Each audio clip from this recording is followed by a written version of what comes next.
چندها سالا چندین آشین تحینین به آوه کار دکن به شواز کون تحین برهم تینن و گنجا دور آمیدی به کار تینن و سالانه نزیکی 200,000 کیلویا تحین آشین آوه برهم دهید.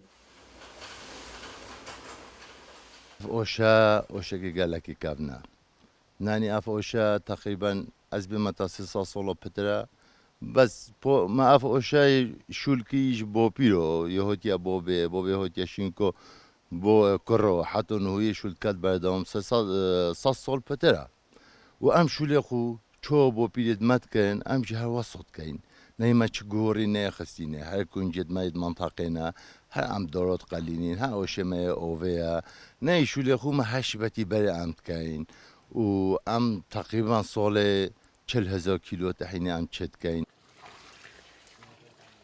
لوان آشان چندین دلیوینکاری بو هاولاتیان پیدا بوینه به تایبتی بو گنجان گونها چندین گنج لی کار دکن. و تقریبا نزدیکی 4 سال است که من ویره بخو کرد کم.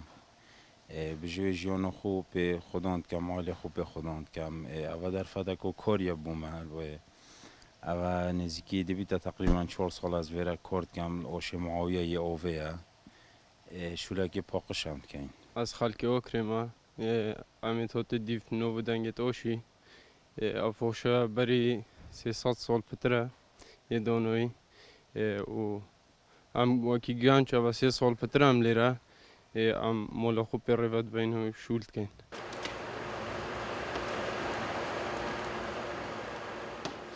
الدسپیکا ورزی پاییزی تامها 5 اف آشا کار دکن و بچندین قوناغ و شارزایی تحین برهم دهید.